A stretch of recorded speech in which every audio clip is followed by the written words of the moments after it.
Hi, I'm Chris James, and you're watching Healthy Alternative. Today, I want to talk about the benefits of Michael, and today we're going to be talking about. Today we'll be making one of my favorite soups.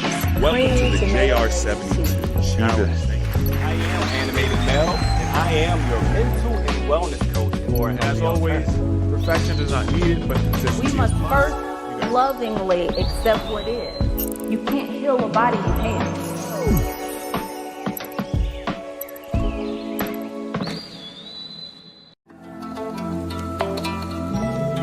I just want to take a moment to say thank you to all of you all for coming. This community is designed to support you in that time. It's really to utilize when things are bad and when you're at your lowest. I started to learn about emotions. I started to learn about finding root causes, right? Starting to understand addiction and how addiction is not, once again, the issue, that we are using a negative stimulus as a coping mechanism.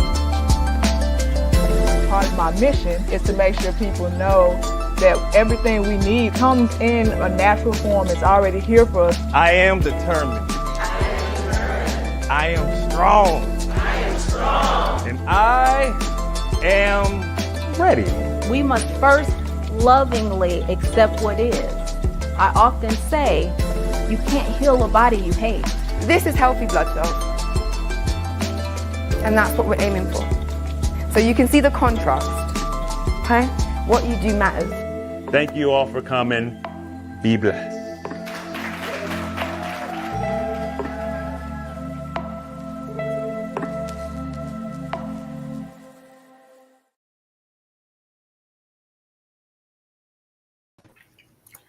Hey. Hello. Hey, everybody. Happy Sunday. Come on, Seth. Peace and love. All right. The chat is in here. I'm gonna tell y'all today because I'm an honest person. I'm tired. I've had a pretty long weekend or whatever, the past 4 days or whatever it was. And we're gonna go over, obviously we're about to go into our fasting. So we potentially have some questions that were submitted ahead of time. If you all have questions relating to the fasting, go ahead, and you didn't submit the questions ahead of time, go ahead and put those in the chat now. I know we're going to take some time to also go over how y'all's prep either went or how it's going. So if you have questions surrounding that, you can go ahead and put that in the chat now. Coaches, just check the chat and star anything that you see that we need to address. I know you guys address stuff in real time too. Just start, you know, in addition to that. And yeah, we're gonna do our best to make sure that before we actually go into the fasting, you guys feel very comfortable. And if you did not do the prep to the standard that we've kind of put out there, and you don't feel comfortable, or if you have questions around how that's gonna affect your fasting, that's kind of like, you can also put questions like that in the chat, and we'll do our best to make sure all that stuff is answered. Now, before we get going, I do want to give Jazz, I'm gonna go ahead and let you do your thing first if you're ready. Just so, because Shell just dropped out, so, and I think she's got her questions. So if you want to just talk about what you have prepared and what is available for people specifically to help them during the fast. Yeah, definitely. Hey, y'all. Happy Sunday. Thank you so much for being here. First, I just want to say, basically, these past 2 weeks is a part of us creating the foundation of what we're preparing to start tomorrow, the water fasting part. So just want to create a metaphor, a visual metaphor. So, you know, growth is a powerful reminder of what it actually means to thrive. So if you think of a tree, right, above the surface, we see the branches stretching out toward the sky, full of life, full of promise, full of possibility. But below the surface, where the eye can't particularly see, it's the roots of the tree. that are quietly spreading, that are anchoring the tree with strength and stability. So this hidden growth is just as vital, for without it, the tree, would falter in the face of adversity, weather and things like that. So what we've been doing for these past 2 weeks is really, anchoring ourselves in, creating the foundation for us, the seeds, to be planted. And as we continue to water ourselves and hydrate ourselves with that, we will start to grow or continue to grow. So sometimes we don't always see the growth because it's happening beneath the surface, in essence, within ourselves. So as we, continue on the journey, just know that you can always trust, even, the quiet unseen work that's happening below the surface within you, that's really laying the foundation of, what's coming in the future. So that's that foundation. And also just really understanding the foundation of the relationship that you cultivate with yourself is the cornerstone for every other relationship in your life. So we have to know that relationship needs to be built on, trust, self-trust, our ability to trust ourselves. So I'm sure, some of us, if not all of us, have experienced that within the past few weeks of, really choosing to have integrity to our word. If we say we're going to do something, if we say we're going to, have one meal for the day, following through on saying what we're going to do and seeing it through to the end. So, through this process, you can really start to, really have integrity to your word. If you say you're going to do something, follow through to the end. That is one of the foundational footprints.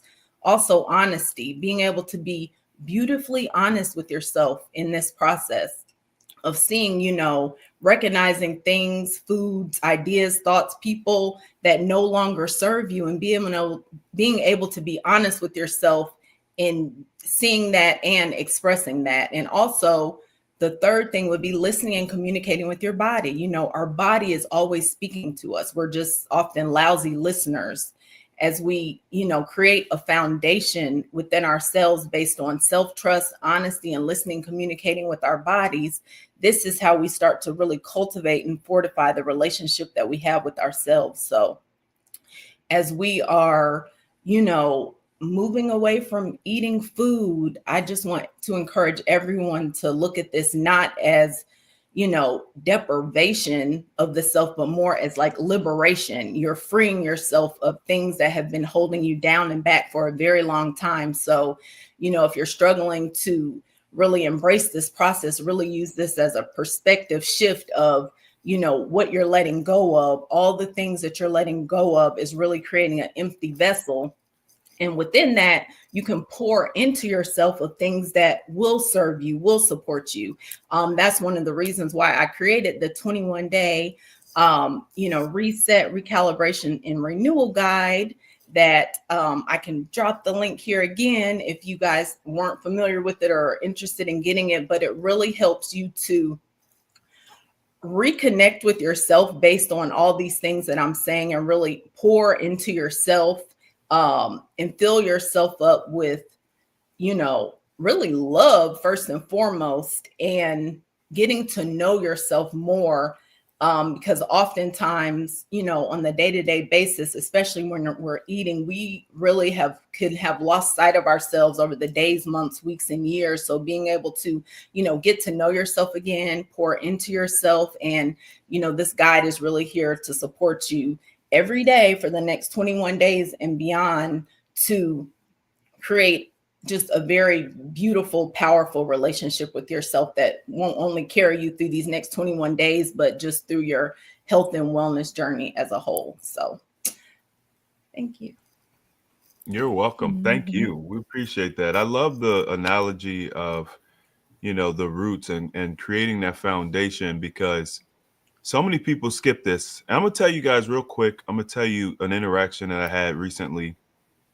A lot of you all know that I had to go out of town for my grandmother's funeral, which I just didn't want to go. And one of my family members, who I've talked to several times about their health in the past, kind of kind of cornered me for a while and was just asking me questions about, it wasn't, the questions weren't specifically about health and wellness, but they were about like progressing their lives. Like how can they get over some of the bad um negative self-talk and some of the poor decisions that they make, like, how can they be, how can they trust themselves to say they're going to do something and do it, just like kind of like questions in that realm. And as we kept talking and I was asking them about different tools, and just making suggestions, what I started to realize is this individual had all the answers already. Like, I wasn't saying anything that they weren't aware of or that they didn't have access to. It was just really about a lack of application of the knowledge that they had. It's a lack of follow through, consistency. There's a lack of self trust. And, the reality is, and we've talked about this before, when you lie to yourself so many times, it's like you think it's inconsequential, but it's not. It has an impact. When you tell yourself you're going to do XYZ, whether it's New Year's resolutions, whether it's I'm going to lose 40 pounds this year, or whether it's I'm not going to eat, I'm going to go to this party, but I'm not going to eat this, or I'm not going to do that, and you do it anyway, or you don't follow through what you said you're going to do, that's not it's not as if that's meaningless. It's not as if you just can get away with that. There's an impact there. There's a um consequence. I think is really what it boils down to. And I think that my family member is the perfect example of that, because at their age now, and with how many lies they've told themselves, and look, maybe you don't go into it thinking you're going to lie to yourself, but here's the problem. After you, time and time again, you say you're going to do something and you don't follow through. It Just imagine if you were a young child. You're a young child and an adult or a guardian says on Saturday we're going to go to the museum, we're going to go get ice cream, and we're going to, watch a movie. And then Saturday comes and goes, and that person doesn't even say anything to you about it. Like, it was like they never even said it was going to happen. And then a month later, they're like, "Hey, you know what'd be fun? If we go to the museum, get some ice cream, and watch a movie." You're gonna get excited again. You'll be like, "All right, yeah, because I wanted to do that. We didn't do it. All right, we gonna do that." And then time comes and goes, and it doesn't happen again. Eventually, you as that child, you're just gonna be like, "They're a liar." Now, you might not know all the circumstances around why that thing didn't happen, right? You might not know that they get overwhelmed easily, and they when they said they were going to do it, they really meant it. Like, the energy was genuine and true. Like, everybody was feeling it. And then something happened. They forgot life, whatever the case may be. Maybe their money wasn't right. And so they didn't say anything. Maybe they felt embarrassed or shamed that they couldn't follow through. They didn't say anything. You didn't bring it up. They didn't bring it up. But eventually, you just like, they're a liar. It doesn't matter about all the whys, all the excuses, everything it doesn't matter, because it's only about outcomes. So what we have to start doing is building up trust, because we've lied to ourselves so much, and we don't believe. Look, if you put your best foot forward, then that's all you could do. If you do your best, if you say, "Listen, I was on my way to get you, and that I hit a pothole, my tire went flat. I went to change the tire. I did not have all the equipment, so I called the tow truck to come to take me to the tire spot, but they were closed. Like, I did everything I could do to make it. I apologize, but I will make this up to you. And then the next time you do it right, okay, well, cool. You can make mistakes. Things happen. Life happens. But what you can't do is keep making promises and then just not saying anything and just not doing anything and not putting forth your best effort, because then at the end of the day, you're just a liar, right? So I think it's important to understand that. And if you look at maybe looking at yourself is a little bit too harsh, but if you look at people around you, you look at their outcomes. If you have elders who have that kind of that energy where they just really don't follow through, they're not consistent, just look at the outcomes. Look at what they get out of life. Because what I've started to understand is we're doing this for our health and wellness. A lot of people are doing it for aesthetics. We want to lose weight, we want to look good, we want to feel better. But everything we're doing and learning in this challenge and just in general with the AHA brand, it does trickle into every other part of our lives. It really does. If once you guys start to see that, you'll see the big picture, and you'll see it's not really just about weight loss. So I just want to say that, Jasmine, you kind of triggered that when I was listening to you, and yeah, I think between both of us, those that inspiration is going to be there because we're about to go on, we're about to do this, and this is not the easiest thing in the world to do, right? But hopefully we're prepared. Um, Shell, did you want to start doing? I know I think Mel mentioned he had something, but we can. Yeah, I mean, I guess we can close out with the questions because I like it when it flows like that. Okay. We just kind of close out. So Mel, we'll bounce back to me. Beautiful. Well, hello everyone. I am Animated Mel. Happy Sunday to everyone. Hopefully your teams that are playing in the playoffs are doing their thing, but if they ain't, hey, who they? But right now we're about to dive deep. We're about to dive deep into this 21-day fast. Now we've done so much preparation for this particular point in time. So this is where things are about to get really real.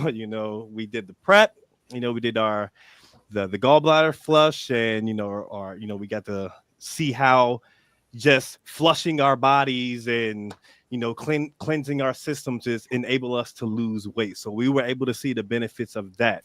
And maybe you've seen little stones and come out your body and things of that nature, or maybe you've seen discharges that you've never seen before.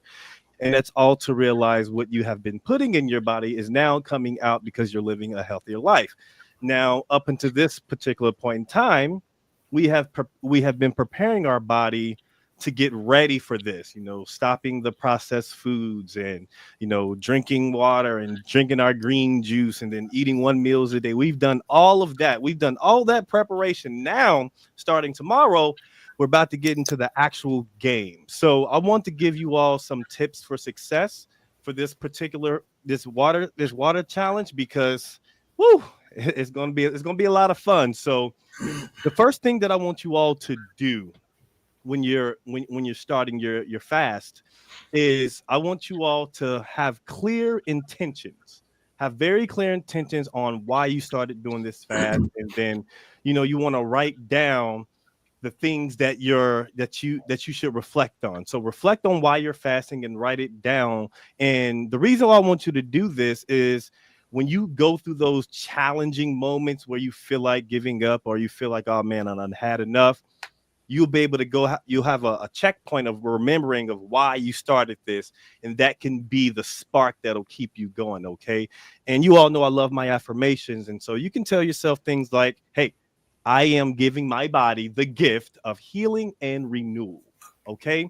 So make sure you set clear intentions during throughout this entire challenge. Now, of course, we have to drink water, but I want you all to make sure that you prioritize staying hydrated throughout this entire challenge. Drink plenty of water. We already know we got that gallon that we gonna drink, and hey, make sure you drink that bad boy throughout the day. Sip it if you have a hard time, getting it all done, but make sure we're staying hydrated. And sometimes we have our sipping, like what's that the teas that we have that suppress the appetite suppressant. Utilize that. I couldn't think. I was like, what was that? The appetite, right? Yeah. But utilize the appetite suppression as well and things like that, so you don't give in to that temptation when those more challenging moments occur. But this is the reason why they're there, to be tools to help us. We have these tools, so let's make sure we use these bad boys to assist us. Okay. Now, also, I want you all to listen to your body throughout this entire process. Rest when you need it. Rest. Get some good old sleep if you need it. And sit down. Don't feel like you have to, you've been going to the gym or you've been working out and you've been doing all this stuff and you've been putting so much physical activity and now you're being drained. So make sure you rest when you're needed, because your energy levels, they will fluctuate. One day you're going to be hyped and you're going to be ready. Then the next day you're going to be like, whew, I can't even think right now, So make sure you rest when you're needed so you can avoid overexertion, especially in the first few days as your body is adjusting. I want to say like the first 3-4 days, your body is like, "Whoo, okay, I'm not I'm not eating food right now. Okay, this is what we're doing." So listen to your body, okay? And also I want you all to recognize different symptoms that may occur. Recognize different detox symptoms that may occur. Like, you may be fatigued, you may have light headaches, and you may have all of these things, but just know this is a complete normal part of the process. It's not anything that's out of the norm. And, if you feel like you need, maybe it's some form of encouragement, you can always reach out to a coach, tag someone, and, reach out to the peer accountability group, people that you rock with, and they'll be able to be there for you in those moments where you're feeling like, oh man, my body is wild, and what I'm getting all these cramps for, so seek support when those symptoms occur. Okay, now one thing that I love to do is to practice mindfulness, meditate. A lot of people like to pray, so if you like to pray, go ahead and pray. And also practicing deep breath exercises. These are things that are very beneficial, because once you get inside your mind, once you start getting inside of your head, your mind just starts going places that you don't even want it to go. So practice daily mindfulness, and you want to stay centered. This exercise is going to help you stay centered, and it's also going to help reduce stress. So make sure that you're utilizing your mindfulness in these moments. Now, you already know AHA got the journals. So make sure you use that bad boy, okay? Use those journals. Those journals are going to be a beacon to let you know, like, you know what? I need to start writing down my emotions. How am I feeling right now? How am I feeling right now? And what are my energy levels looking like? So you want to do these things so you can track your energy levels, and you also want to write this. You want to write so you can have a little bit of mental clarity, okay? Now, when you're throughout this entire challenge, your energy levels will fluctuate. And some people, I know I'm super guilty of this. Like I just have to move my body in some form or fashion. And if you're one of those people who just wants to do some type of movement, I would say take gentle walks, that support circulation. And we want to do this because it'll prevent muscle stiffness at times. And it's also, since we're getting rid of a lot of things, if we're not moving, it will create a little stiffness. So have little gentle walks that'll support the blood circulation, and also it'll get rid of some of those muscle stiffness that you may feel. Okay. Now, everyone out there, if you all do stretching is very beneficial. I know in the PAM group, I talked about some of the goals that I want to do. One of those was stretching, and stretching is something that we all need to do, especially as we grow and we get older. Our joints don't be moving, and we're not as flexible as we would like. So make sure you utilize, if you do Pilates, you can utilize some of those techniques and some things that you do in yoga. These are things that are very beneficial. Okay. Now, I know it's cold outside. So depending on where you are, you may not want to be out in nature or be outdoors, but I would also say spending time outdoors, this can boost your mood. I know I'll be running inside. I'm like, I'm trying to stay inside right now. But if you're able to get a nice little, just get a nice little breeze, and if the sun is out, when it's not cloudy, soak in some vitamins, step outside a little bit. And these are when you're able to reconnect with nature. Maybe if you have a backyard, you can probably briefly go outside and ground a little bit. And so, yeah, spend time outdoors so you can boost your mood, and it will enable you to, feel as if, oh man, okay, I'm good. And now you can go right back in. Now, when we're doing this fasting challenge, we'll also experience cravings. And cravings is probably one of the more like intense things that we don't even think about. We don't even think about it like, oh man, because I remember when I was doing like an extended fast a few years back, I would get cravings that happen I would get cravings for foods that I didn't even thought that we even want, and because back in Cincinnati, we have this restaurant called La Rosa's, and I would be craving calzones and fish hoagies, and I'm just like, where? And I don't even eat flesh, so I'm just like, where are all these cravings coming from, And so just realize that a lot of the cravings, it may be weird too, it may be whatever you have may be different than what I'm craving, so just be mindful of those cravings and understand that when those cravings happen, distract yourself. And you want to distract yourself by engaging in creative activities. You can do some reading and also reaching out to others. And also drink warm water. That will also help manage your cravings. And of course, as I mentioned, the teas, the appetite suppressant teas, these are things that we could utilize to help manage those cravings. Okay. Now, when you're setting yourself up for success, what does that look like? You need to visualize success. What does that look like? I want you all to picture yourself completing this fast successfully. I want you to imagine yourself successfully completing this fast. Why? Because it's going to help you feel better about it. It's going to help you understand, like, you know what? If I can see myself completing this, then I can bring what's in my mind into the reality, right? So many things that we do in our lives, it starts up here. And then we project that into our reality. So picture yourself, completing this fast, feeling vibrant, having a clear mind, being clear-headed, and guess what? Overall, just being healthy. You're going to be healthy. So imagine that, use this mental imaginary tool during those challenging moments, and I promise you, you will see the benefits of it. If you can see yourself doing it, then it can be a reality. So make sure you utilize that, okay? And when we're preparing for this challenge, understand that there's also going to be like an emotional roller coaster that happens, because when we're shedding pounds and we're getting healthier, it also becomes an emotional process. You may start crying one day, out of nowhere, like, oh, what's wrong with me? What's going on? Hey, you getting rid of all these negative emotions and you're becoming greater and you're stepping into who you're meant to be. Okay. So if you just start crying out of nowhere, hey, it's all good, man. Let them tears flow. Let them flow. Let it out. Don't hold it back. Don't let that neck get tight. Nah, let it out. Let that bad boy out, man. So make sure you utilize the benefits of emotional detoxing and understand that it is all part of the process, okay? Now, we also have the guide. We have that guide there. So if there's anything that you're confused about, or if there's anything that you're misunderstanding, make sure you utilize that guide. Now, I want you all to also stick to the plan that's been outlined within that guide and everything that we're going to do. And also I want you all to be very hyper focused on a lot of things that are going to be happening throughout this challenge, throughout the group. So, and what I mean by that is we're going to have, random lives at times, so the coaches, we will go live.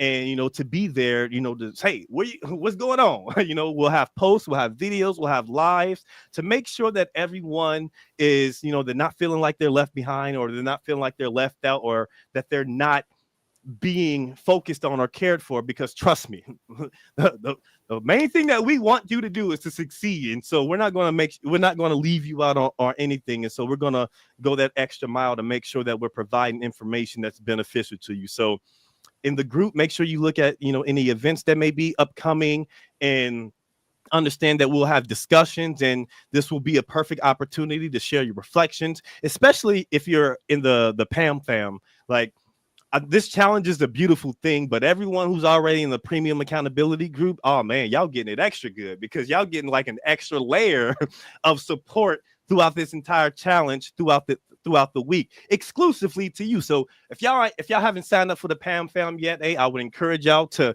check that bad boy out, because there's a lot of gems that's already dropped, and it's a nice little family, So definitely check out. No, it is a family, right? It's a PAM fam. So make sure y'all check that bad boy out if y'all haven't.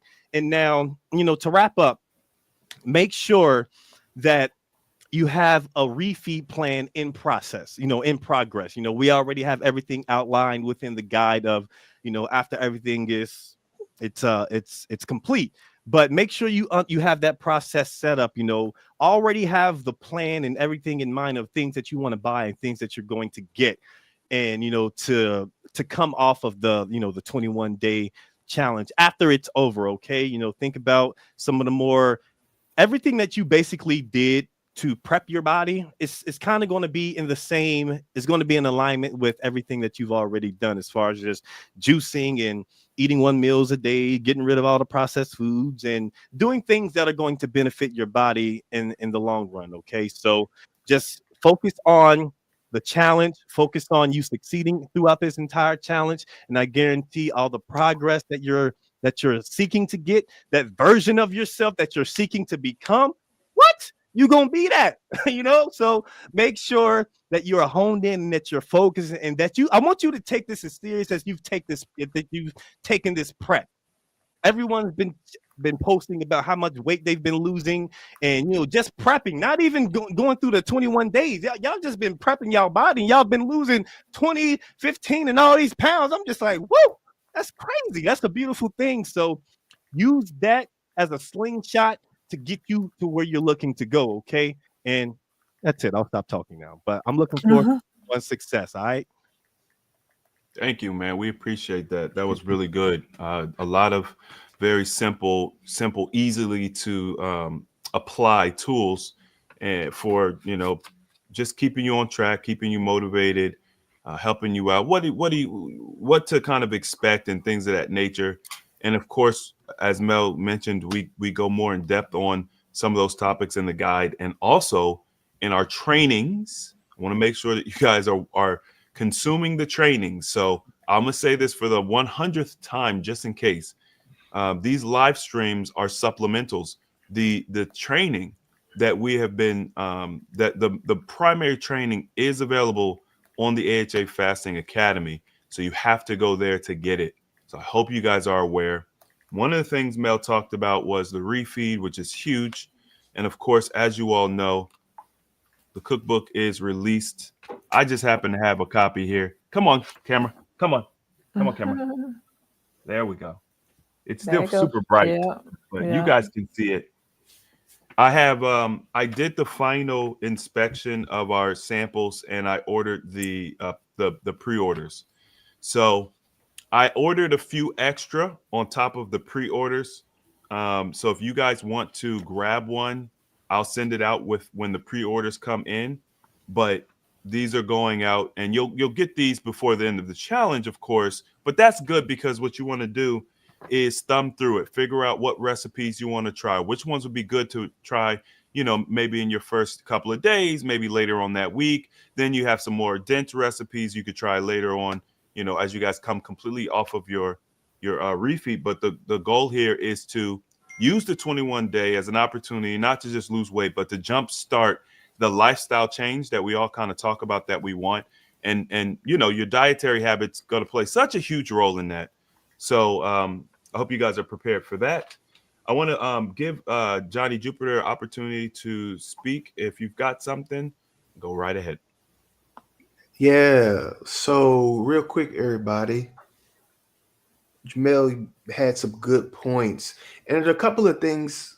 Well, I wasn't taking notes or nothing. It might not actually be a couple of things. I might just remember just one, but there was something that he mentioned about, like emotions coming up, right? And the thing is, when that happens, when you're doing these fasts, because you're releasing, right, the toxins and stuff in our bodies. If you didn't know that the emotions that you feel, anger, sadness, joy, they're chemicals. There's a chemical component to them, right? And the ones that get stuck in your bodies, which are easily accessible because they're like ever present, those are the things that start to come up. So there's that chemical detox process that happens, but you also need to look at the trigger, okay? Because when we're doing these fasts, it seems like the universe just waits until you're doing this, taxing thing that takes this tremendous effort to want to start picking at you, like poking, to see if you're gonna cave, right? And it's difficult. So when these things come up, in order to be successful, to increase your chances of success, knowing your triggers is a powerful tool in and of itself. It's just knowing that this thing, this place, this person, this setting, this environment triggers me, and it makes me want to fall into old habits that I use to comfort myself. Now, if your old habits are eating food that's not good, or binging on stuff, or you start watching something that you used to like that looks good and it gets you thinking about it. And when you start thinking about it, you want to just go out and start, just to smell it, be in the environment. Then when you're in the environment smelling it, and then you're tempted to, your mouth starts watering, and now you do something that you were going to regret. It's like, what are they called? Micro habits or compound habits, when you do one thing and you do another thing at the same time, and you get yourself in an environment. Like if you want to start reading books more, go to your living room and read books in this chair. And when you do that, even if it's just a few minutes, right? And then after you read a book, then you maybe just want to meditate, or maybe you're basking in the sun, you're sunbathing at the same time. And you start to compile these two things together, or three or four things together. That's a good habit. So anytime you do the one thing, it kind of triggers you to want to do the other. So it's just like, if you know that you usually watch TV and eat chicken nuggets while you watch, while you watch trash TV, don't sit in that spot and watch TV. Sit in a different spot, because neurologically you're accessing different neural pathways in your brain. It's not going to automatically think, oh, I need to watch this show, I eat chicken nuggets. You sit somewhere else, and you're still in your house or whatever, but sit somewhere else that's not going to trigger you. And when you know your triggers, the things that are going to get you, then it's much easier to, I know that's a trap. This is a trap. I can go anywhere else in this house, and then purposely do something else that will start to collect your neural pathways and fire in a certain way that's going to actually help you with this new habit, right? So it's just like, there's certain things that we do, and certain people that can get to us or make us feel a certain way. And when we start feeling, we start feeling, we start doing according to how we feel. So you have to be, what Joe Dispenza says, you got to think greater than how you feel. You feel hungry, you feel triggered, you feel ticked off, you feel, sad because everybody's eating steak bites and pretzels and stuff, and you drinking water. You feel, but can you think greater than how you feel? Your feelings are just that. You feel them. And as quick as they come, sometimes they're gone just as fast. And you have a way to focus your mind in a specific way that will help you to think something else. Like Jamel was saying, oh, what's your intention? Set your intentions. Okay. Get up in the morning. I started doing this, and I had to change my story, because I was like, it's the story that I tell myself subconsciously, that tape recorder that's just playing over and over again for the last 30 something years. Is that benefiting me? And if it's not, then I need to change it. And when I started getting up in the morning and reading this thing that I wrote to myself, as like, I want to change my story, essentially is I want to begin acting in love as much as I can. Like, I just want to be a loving person, and by being a loving person, I'm attracting love and loving experiences to me. And then when I started doing that, I would randomly go to the grocery store, and now all of a sudden I'm having all these random interactions with people. This one time it was like 4 or 5 people just randomly talking to me in the store. Usually I'm just like, let me get my groceries and get out of here. But now it's like, just being intentional about wanting to be more loving or open gives me the opportunity to do just that. And I was like, hey, people, how y'all doing? And now it's just like this is cool, because before I used to kind of run from people, and now I talk. And I just that one shift in my desire or my intention to be a certain way, and I started getting afforded opportunities to do just that. So there's a lot to be said about intention, and a lot to be said about how you think and what you focus on. So if you focus on failing, then be ready to fail. If you focus on it, just know that it's coming to you. And if you know that that's the case, don't focus on failure. Don't expect that this thing is going to not work out for you. Because if you're looking for it, you will find it. That and there's no prejudice in that, whether that's good or bad, however you want to slice it. So if that is the case, then just look for the things that you want to experience in your life. Like Mel said, can you see yourself being like this? If you can't, just practice it. If you can't, borrow the strength of someone else who's already done it. If she can do it, I can do it. Why can't I? It doesn't even make sense that you can't. But this is the beauty of the group, is that we get to pull on each other's strengths when we're feeling weak. They get to shore up those weaknesses for us because somebody's already done it. That means it's possible. It's like the 4-minute mile. Could nobody run a 4-minute mile? Could nobody? It was impossible. One person ran a 4-minute mile, and then everybody after that was running 4-minute miles. It's just like one person did it, and now, it's possible. Oh, let me do it. And everybody's running 4-minute miles. So, you can use that. You can use that to your benefit. So it's one of those things to keep in mind during this time. You don't have to be, you don't have to go into this with fear. Go into it with excitement. This is a time for you to really, 21-day fasts. I've done, I think the longest I've ever done was like 23 days, but it's like, some people have done like 60 and 90 days. Like, it's crazy. It's just like, and you get into a good flow. So just allow yourself to get in that zone. And if you get in that zone and keep on practicing, use the distraction method. You can think thoughts that change the chemistry in your body. Do you understand that?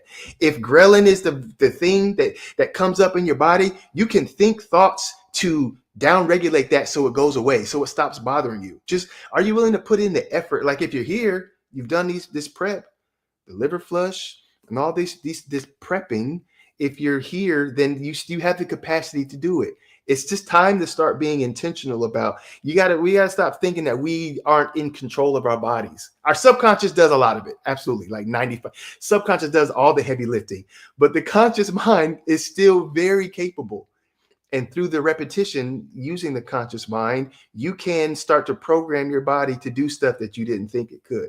There's things that I've done recently that have changed how I interact with food, for example. Or just how things have happened. And I'm just like, oh, this is the power of my mind. That's all it was.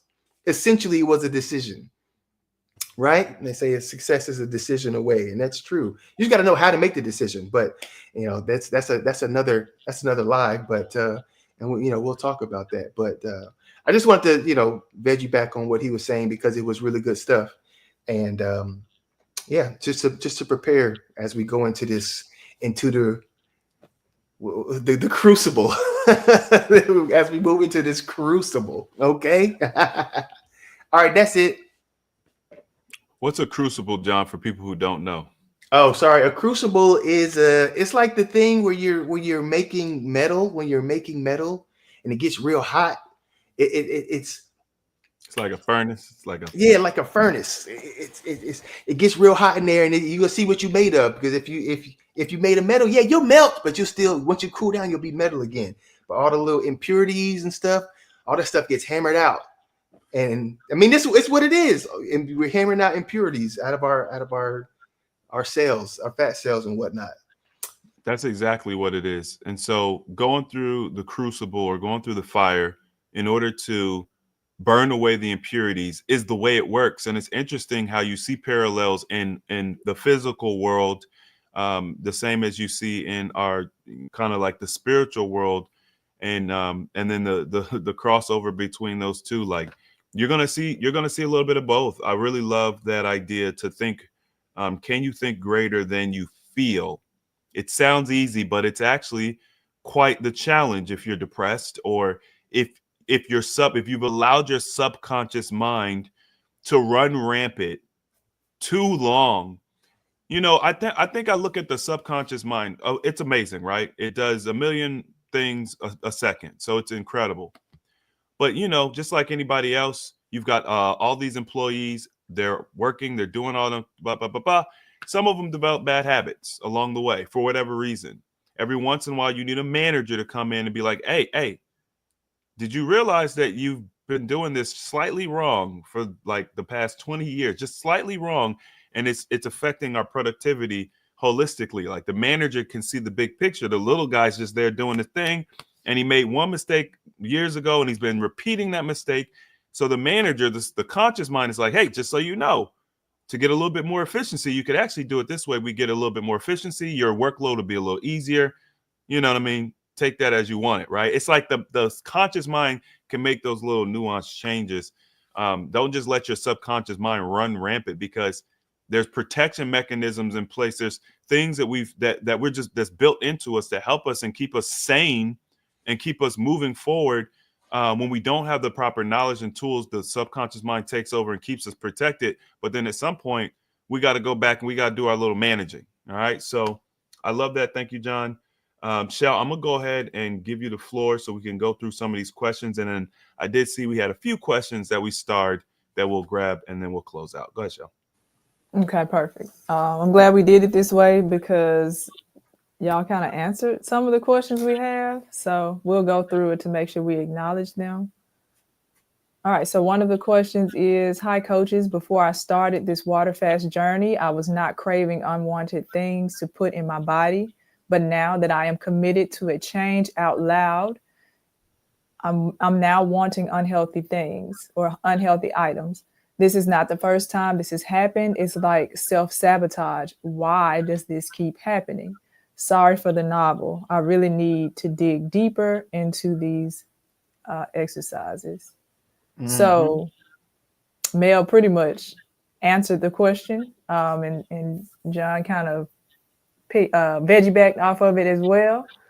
But I'm gonna just reiterate, sometimes you're craving things because you're detoxing it, and other times it's just it's a chemical reaction, even if it's not a reaction to something you've had before. Because I think I saw in the chat someone mentioned that they wanted Dairy Queen chicken tenders and they never had it before.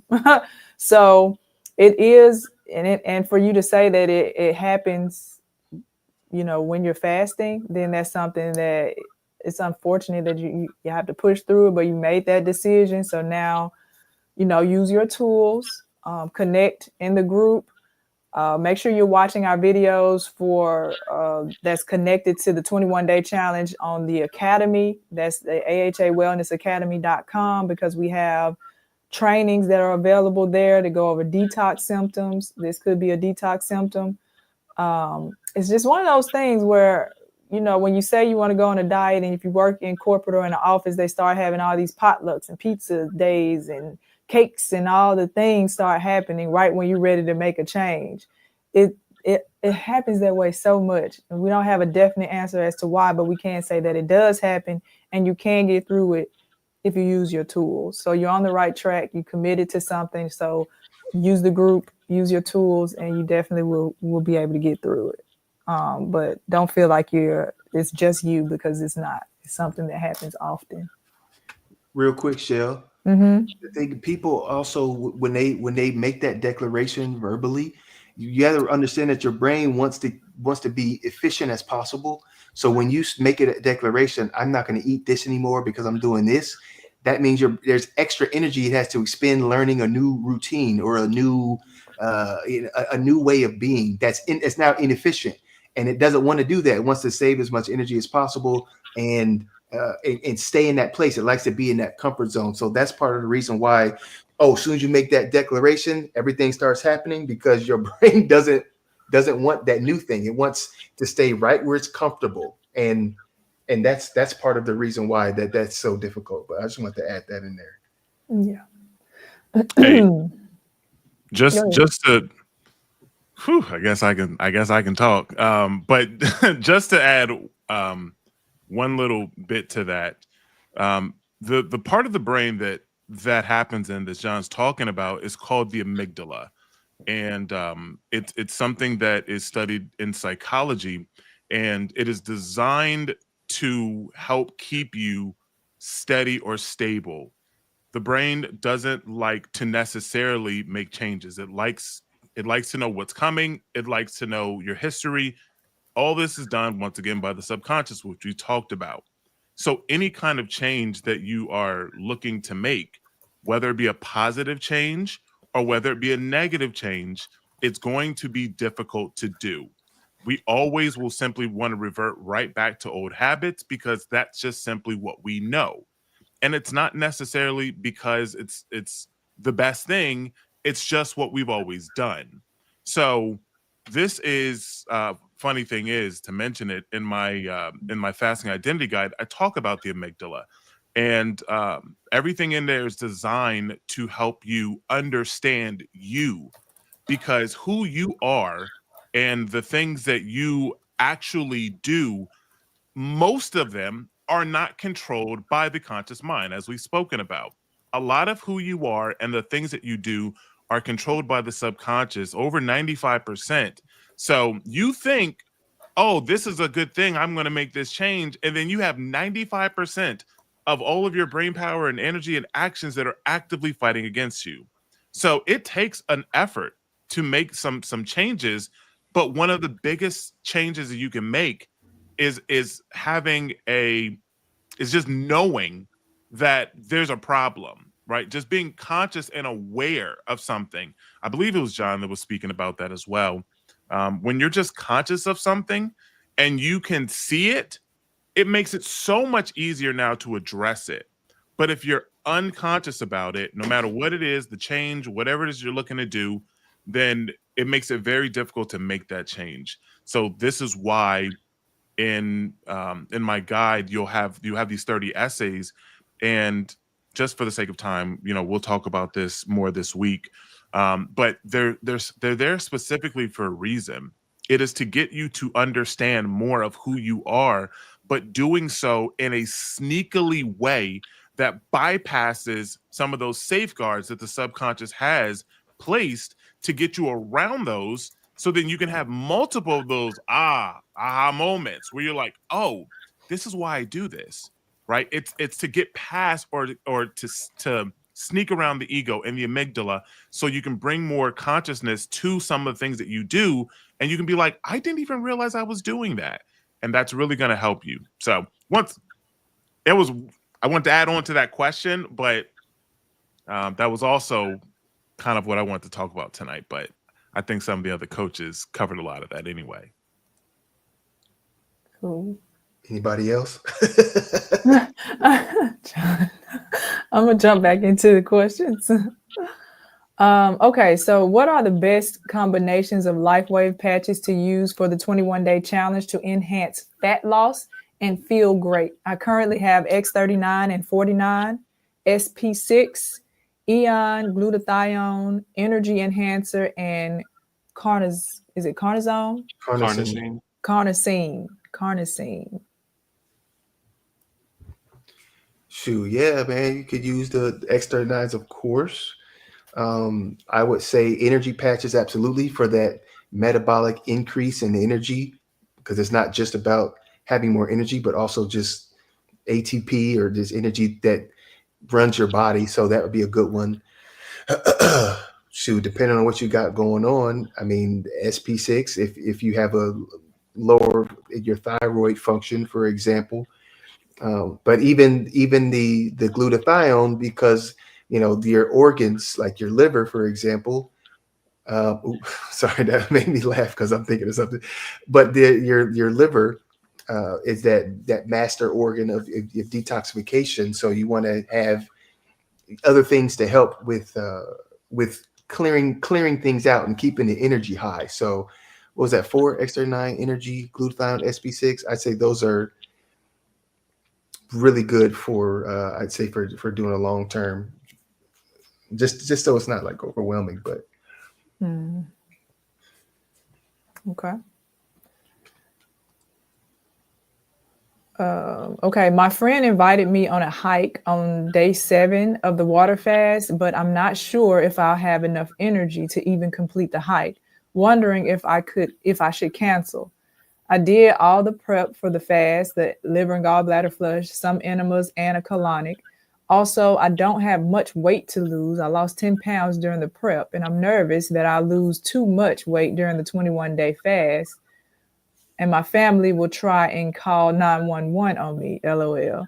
I've not told them about the fast because I don't want to be discouraged. And Mel kind of touched on this too, as far as moving and resting your body. But I'll throw it to a coach to answer that. I think it's important to, we although it seems like it, we're not fortune tellers.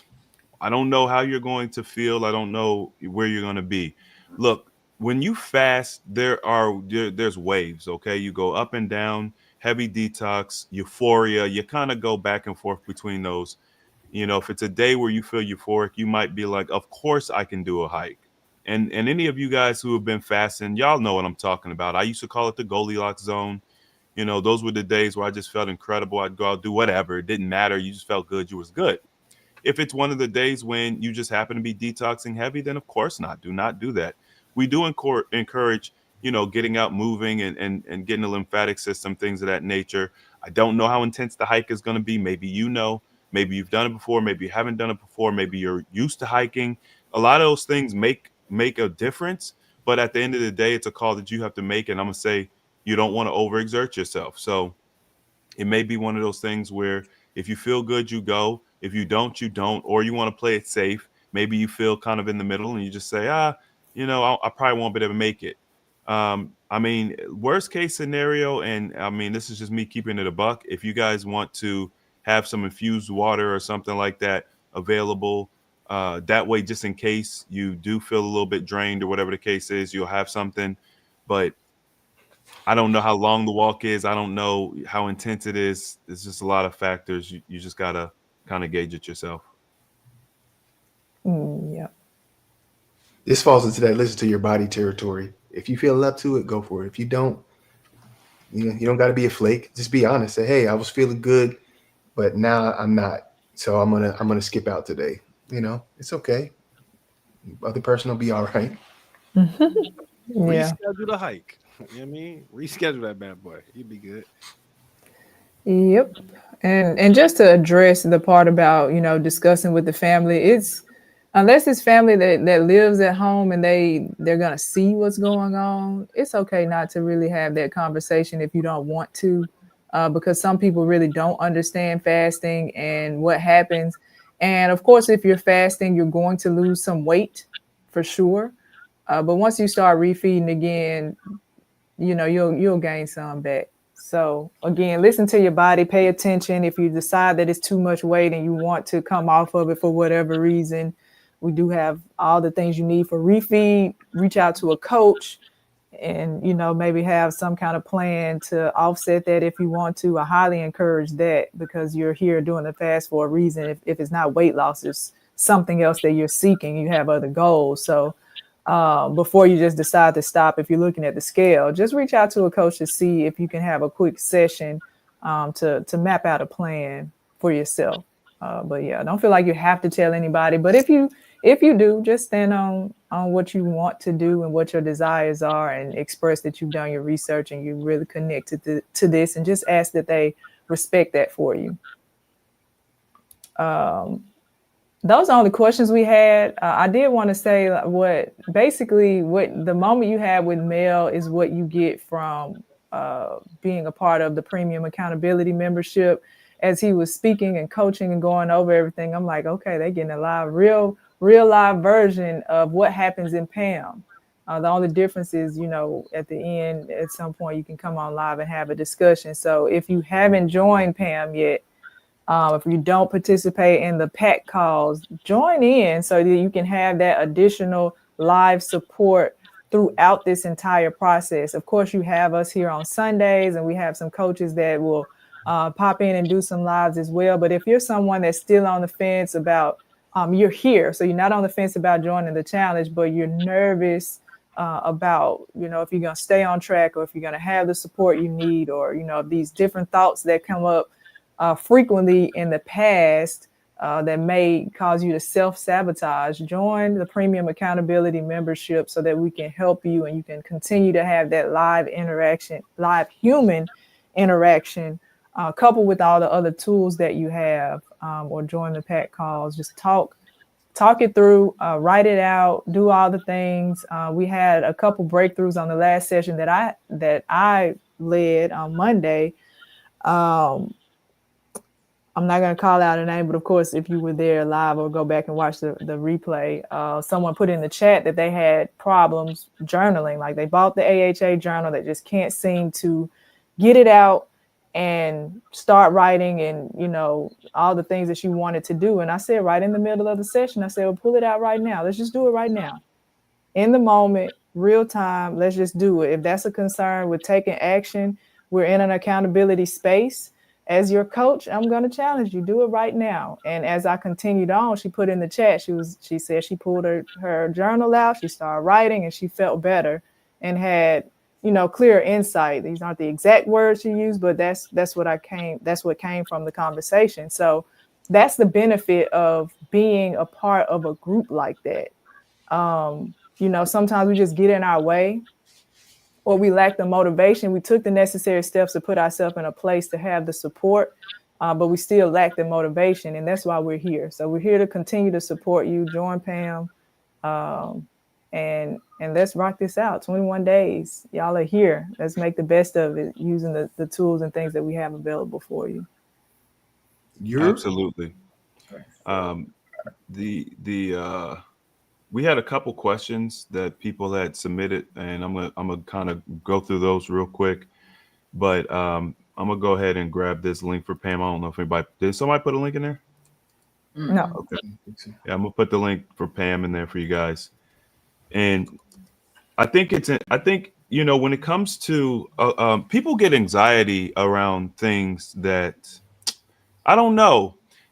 We develop anxiety around things from a multitude of different reasons. All right, so I'm gonna tell you guys a little bit about my trip because it was kind of an emotional thing. And first of all, my sister traveled with me, and she had a ton of anxiety around traveling. I'm not sure if she just in general doesn't like planes, or you know, I get anxiety. I am not the type of person that gets anxiety. Like I just don't. And I started developing it because of my interactions with traveling. I'm too tall. Okay. I'm too tall for traveling. It's very uncomfortable. I don't like the rules around it. It's nothing about traveling is exciting. I don't like getting a rental car. But, you know, at the end of the day, it's like I'm doing it. So I might as well make the best out of it. This time I decided to change my energy around it.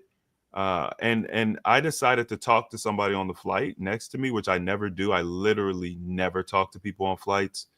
And I talked to this guy, and we had an incredible conversation, and it lasted the entire flight. The entire flight, my mind wasn't thinking about how cramped it was or how tired I was or whatever. Literally, I just felt cool just talking to this dude. My sister had a similar experience talking to her quote unquote flight dad that she adopted. And, you know, he just talked to her about planes. He was a pilot and whatever. So that's kind of like having that coach, that accountability person to help you through, you know, and when we get anxiety around situations and things of that nature, I think that's one of the benefits of having the PAC group, the PAM family, and all that type of stuff. But you know, when it comes to like the journaling thing, okay, the family member that I spoke to about the journaling thing, journaling was one of the things that we talked about. I asked, "Do you have journals?" They're like, "Well, I've developed journals, but I don't use them myself." And I'm like, "That's what you already know what it is." I had decided that if no one else got up and spoke at my grandmother's funeral, like as far as there was a lot of like, I don't know, like pastors, people that had interacted with her, people that knew her, but it was like I knew my mom wasn't going to be able to speak. She wouldn't be able to hold herself together. My aunts, you know, and then there's a couple men in our family, uncles, but for other reasons that I'm not going to talk about, some weren't there. There was one uncle there, but he was like the uncle that just never talks. He's the oldest, but he just does not talk. He doesn't come around. He's not present. So eventually we get to the end where, you know, people are kind of able to just talk about their relationship with her and what she's done for them or what they've experienced. And finally my aunt, one of my aunts, decided to get up and speak, and I was really proud of her. I was surprised she was able to do it. She got through it without breaking down. It was just interesting. And then my brother decided, they had been asking him to sing. He's like, I hate singing at funerals. It's just very difficult to do. He had decided to go ahead and sing. And I was like, okay, because my brother didn't really say many words. He just kind of sung. And I was like, okay, I'm going to go ahead and give people a perspective of my grandmother from, you know, a young boy, a child that grew up with her, somebody different. And I was kind of had some anxiety around it. I'm a speaker. I don't care. Like, speaking's not the problem. I didn't want to say something that was going to cause other people to like be more sad. You know what I mean? Like, I didn't want to put fuel on the proverbial fire. And so I was thinking, if I can hold it together, then maybe I can keep from having what I felt like was like a negative impact on the whole environment. And I got up there and I started to speak, and then eventually I got to a place where I kind of got choked up, and I had to take some time. But overall, once I finished speaking, number one, I felt so much better. Like, I felt so much better. I guess just honoring her. I don't know. I did her tribute on YouTube and everything, but I just felt so much relief, almost like I didn't have to cry anymore. It was weird. I don't know. I don't know how to really describe it. And I think a lot of people really appreciated, you know, me getting up there and speaking and all that. I mean, they told me they did. But I'm comparing that to this situation, Shell, that you mentioned in the Pam call, where it's like there may be some anxiety around you doing some of the things we're asking you all to do for whatever reason. I think that you'd be surprised at what you can, how good you will feel just simply doing it and following through with it. Like, it's kind of like that idea that there's nothing to fear but fear itself. Once you understand, once you've done the action, like you get on the roller coaster and you actually ride the roller coaster, you're like, that wasn't that bad. And then you actually enjoy it. You do it again. So I think we can kind of look at our wellness journey that way, and some of the steps that we're taking to improve ourselves. We can look at it that way, like, just do it, and then judge the experience after the fact, right? Don't put a whole bunch on the front end. So anyway, who started this? Steven? That was me. Oh, Mel. What is it? Is there a Captain America movie coming out? Yeah, it comes out on Valentine's Day. All right, that's I went to go. I went to go see this movie. It's with Keke Palmer and SZA. Yeah, it's actually a really good movie. And then, but that was they had that trailer for the Captain America thing. I was like, oh man, I might want to go see that bad boy, because we haven't really watched Marvel in a little bit.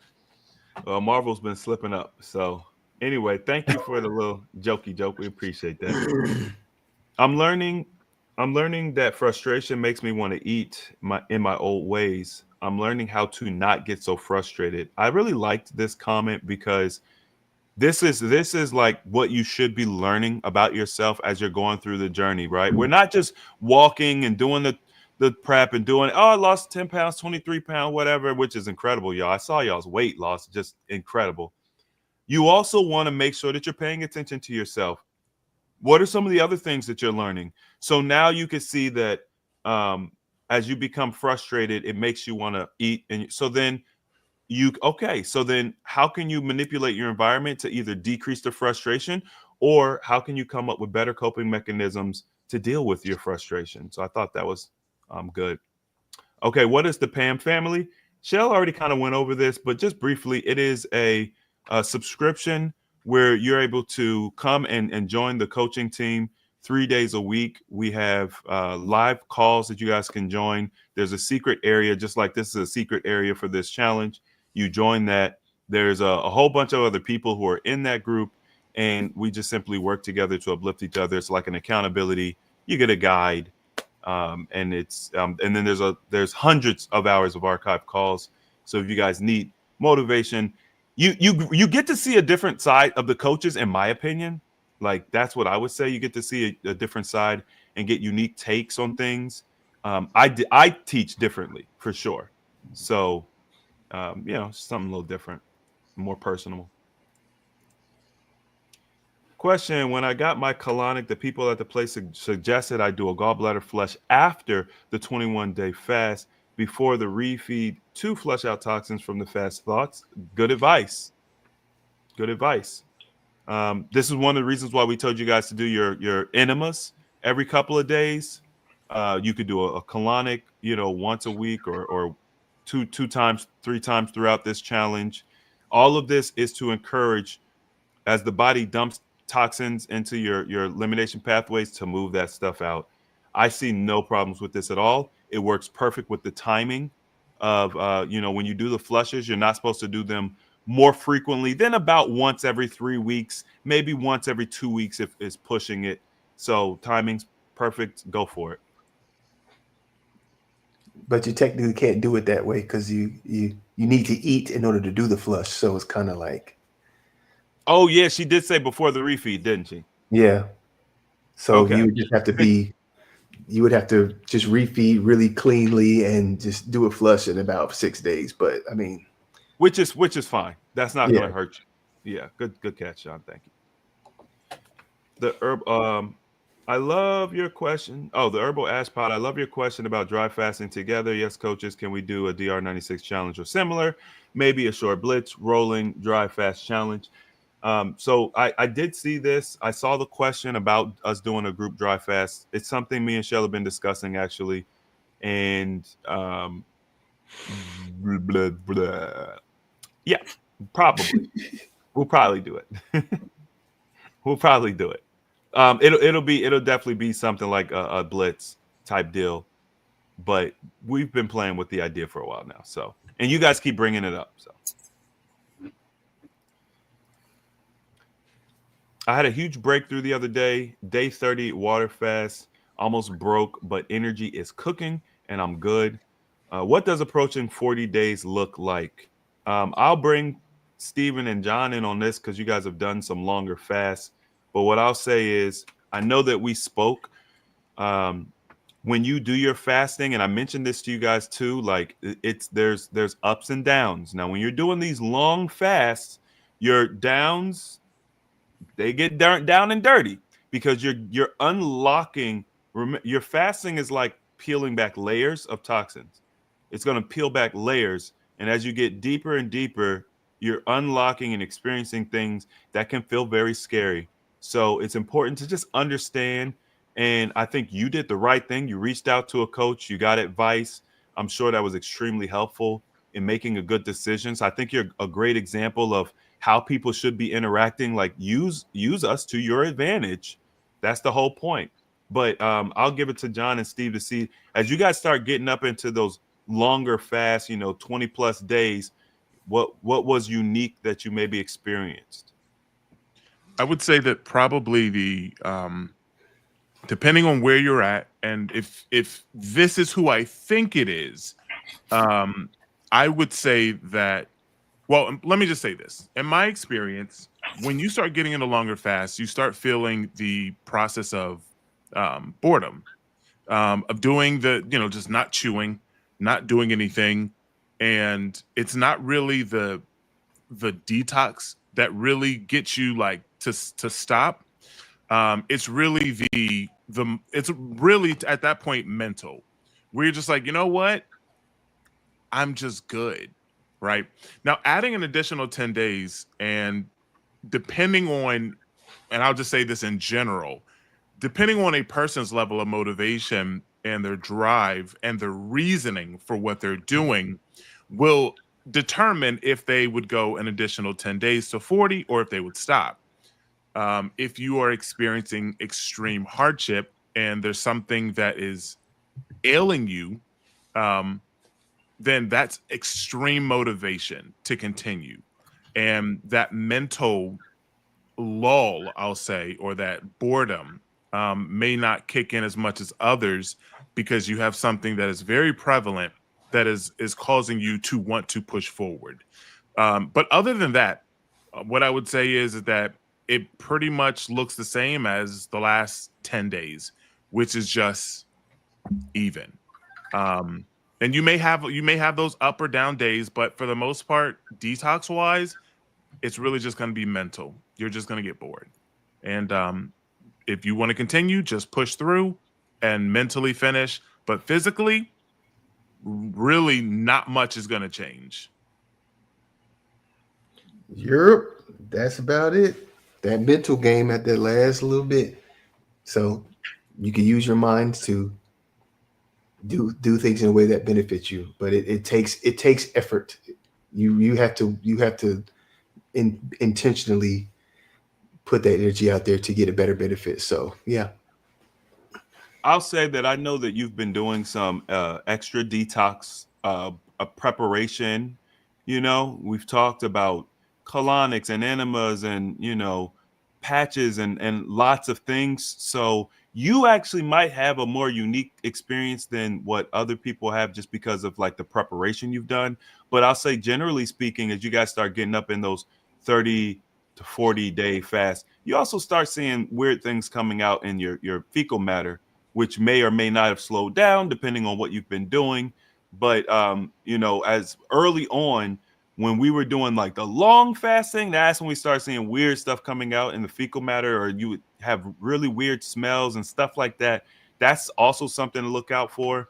And it's a good thing. Okay. Don't get freaked out by it if it happens. It's a good thing.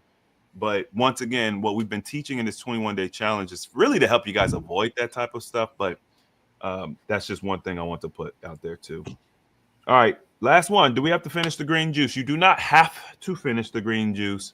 Our fast as a group officially starts at 12 noon tomorrow. However, that's up to you. I saw someone said they freeze their juice, save it for a rainy day.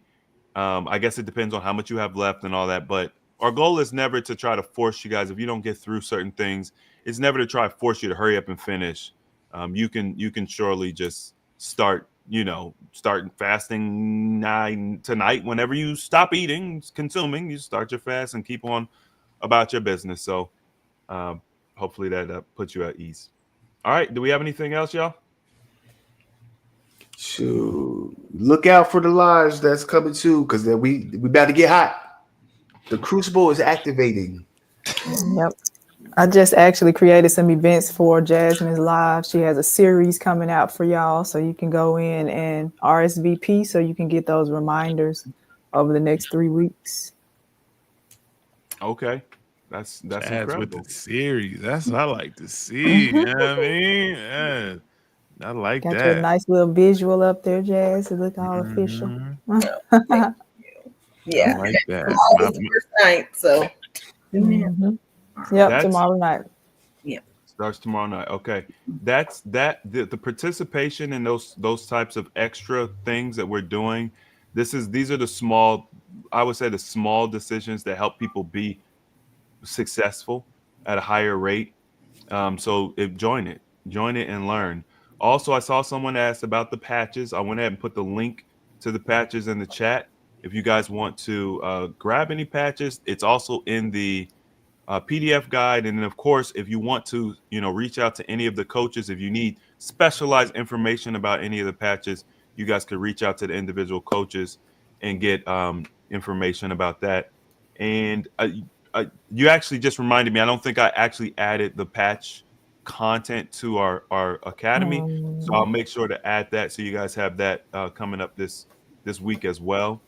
And fasting app is completely frozen as of right now. If you're asking about the AHA fasting app, we've gone on a whole series about that. That was nothing but a learning experience, very hard learning experience. But yeah, anyway, that's all I got for you guys.